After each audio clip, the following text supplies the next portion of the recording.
तारानकन पगड़ी तारानकन। तीन भाई बहनों का एक खुशहाल परिवार था जिसमें तारानकन तारानकन अनु तारानकन सबसे बड़ी थी। उनके पिता एक बैंक में क्लर्क थे और माँ घर का सारा काम संभालती थी। पिता की नौकरी से ज्यादा बचत नहीं होती थी, लेकिन घर में रोटी दाल की कमी नहीं थी। ईमानदारी से कमाई गई यह नौकरी तो आज का पेट भर सकती थी, लेकिन कल के लिए संपत्ति जमा करने की नहीं। जिंदगी ऐसे ही चल रही थी जब एक दिन अनु के पिता तारानकन विश्वनाथ जी तारानकन ऑफिस से लौटते समय अचानक बेहोश हो गए। किसी ने उन्हें अस्पताल पहुंचाया और घर वालों को सूचना दी। अनु और उनकी मां तुरंत अस्पताल पहुंच गईं। डॉक्टरों ने बताया कि विश्वनाथ जी को पक्षाघात हुआ है। उनका बायां शरीर पूरी तरह निष्क्रिय हो गया था। फिर भी अनु और उनकी मां ने हार नहीं मानी। जो भी बचत और गहने थे सब इलाज में लग गए। अनु ने अपनी पढ़ाई जारी रखी, शाम को 1 घंटे के लिए किसी फर्म में अकाउंट्स का काम शुरू कर दिया और साथ ही अपनी छोटी बहन 10वीं कक्षा और छोटे भाई 8वीं कक्षा को हौसला देती रही।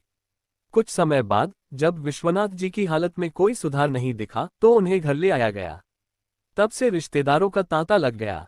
कोई कहता 18 की हो गई है, अब जल्दी शादी कर दो, तो कोई तलाकशुदा या बच्चे वाले लड़के का रिश्ता ठोकने लगता। अनु की मां चुप रहीं और विश्वनाथ जी बोल नहीं पा रहे थे, बस आंसू बहाते रहते। एक दिन जैसे दिए की आखिरी चमक विश्वनाथ जी थोड़े स्पष्ट हुए। उन्होंने अनु और उनकी मां को इशारे से बुलाया और कांपते हाथों से एक टुकड़े पर लिखा, ग्रेटर देन। अब घर की जिम्मेदारी अनु की है। उसे अपने भाई बहन को उनके सपनों तक पहुंचाना है। अनु ने आंसू भरी आंखों से सिर हिलाकर सहमति दी। विश्वनाथ जी ने एक शांत सांस ली और इस दुनिया को अलविदा कह दिया। अनु को समझ नहीं आया गम मनाए या जिम्मेदारी उठाए, लेकिन उसने दोनों किया। अंतिम संस्कार के दिन उसने कहा, मैं ही पिताजी को अग्नि दूंगी। भाई छोटा है और अब इस परिवार का सबसे बड़ा सहारा मैं हूं। कुछ लोगों ने आपत्ति की, लेकिन पंडित जी ने सनातन धर्म के समान अधिकारों की बात कहकर सबको चुप करा दिया। कुछ दिनों बाद तारानकन पगड़ी की रस्म तारानकन का दिन आया। विश्वनाथ जी के बड़े भाई तारानकन ताऊजी तारानकन पहले से ही तैयार बैठे थे। उनका इरादा साफ था, गांव की पुरखों की जमीन पर कब्जा करना और समाज में वारिस बनकर दिखना। लेकिन अनु की मां ने सभी के सामने कहा, ग्रेटर देन। आज पगड़ी मेरी बेटी अनु के सिर बंधेगी, क्योंकि अब वही इस घर का सहारा है।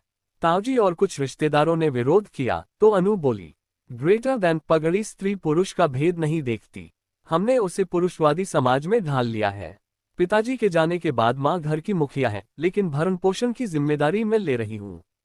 इसलिए यह पगड़ी मेरे सिर बंधेगी, सिर्फ एक प्रतीक के रूप में। सभी चुप हो गए। पगड़ी अनु के सिर बंधी। उसने मां के चरण छूकर कहा, ग्रेटर देन। मैं पिताजी के सभी सपने पूरे करूंगी। बेटी होने के साथ साथ घर के पुरुष की जिम्मेदारी भी निभाऊंगी। ये संघर्ष की शुरुआत थी। अनु कॉलेज के दूसरे साल में थी। उसे पिता की नौकरी अनुकंपा के आधार पर मिल सकती थी, लेकिन पहले डिग्री पूरी करनी थी, न कि अपने लिए बल्कि भाई बहन के सपनों के लिए। कॉलेज में उसका एक अच्छा दोस्त तारानकन अर्जुन तारानकन था, जो हमेशा उसकी मदद को तैयार रहता था। पगड़ी वाले दिन के बाद उसकी आंखों में अनु के प्रति सम्मान और बढ़ गया।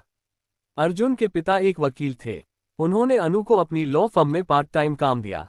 1 साल गुजर गया। अनु ने कॉलेज पूरा किया और बैंक में क्लर्क की नौकरी पा ली। साथ ही अर्जुन के साथ LLB में दाखिला ले लिया। उसकी छोटी बहन 12वीं में आ गई थी और IIT की तैयारी कर रही थी। कोचिंग के लिए पैसे चाहिए थे। अनु ने बैंक और लॉ फर्म दोनों जगह काम जारी रखा। उसने 24 घंटे को 30 घंटे बना दिया था। अर्जुन ने मदद की पेशकश की, लेकिन अनु ने मना कर दिया। उसकी मेहनत रंग लाई। बहन का IIT में चयन हो गया। फिर भाई की बारी आई। उसका सपना डॉक्टर बनने का था। नीट की तैयारी के लिए फिर पैसे चाहिए थे। अनु ने मां से बात करके पिता के नाम गांव की जमीन बेचने का फैसला किया। ताऊजी ने रोकने की कोशिश की, लेकिन अनु के लॉ फर्म में काम करने और अर्जुन के पिता के वकील होने की वजह से उनका कुछ नहीं बिगड़ा। 2 साल बाद भाई का भी मेडिकल कॉलेज में चयन हो गया। अब लोग पीठ पीछे अनु की शादी और अर्जुन से उसके रिश्ते की बातें करने लगे। एक दिन मां ने अनु से शादी के लिए कहा। अनु ने साफ मना कर दिया। मां ने समझाया, तुम्हारी उम्र है, भाई बहन के सपने तय हो चुके हैं। मैं हमेशा नहीं रहूंगी, कहीं ऐसा ना हो कि तुम अकेली रह जाओ। अनु ने कहा, मुझे अभी सिविल जज की परीक्षा देनी है, शादी अभी नहीं। असल में वह डरती थी शादी के बाद ससुराल उसे अपने मायके की जिम्मेदारी छोड़ने को कह देगा। उसने ऐसे कई घर देखे थे। उधर अर्जुन भी अनु के साथ जीवन बिताने के सपने देखने लगा था। उसने सीधे अनु से नहीं बल्कि अपने माता पिता के साथ उसकी माँ से बात करना उचित समझा। एक शाम अर्जुन अपने माता पिता के साथ अचानक अनु के घर आ गया। अनु को सब समझ आ गया। उसने बिना झिझक कहा, ग्रेटर दैन मैं शादी के बाद ससुराल के सभी कर्तव्य निभाऊंगी, लेकिन कभी यह स्वीकार नहीं करूंगी कि मुझे अपने मायके की जिम्मेदारी छोड़ने को कहा जाए।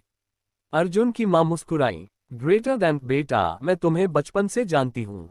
जो लड़की अपने पिता के वचन को इतनी ईमानदारी से निभा सकती है, वह ससुराल को भी संभाल सकती है।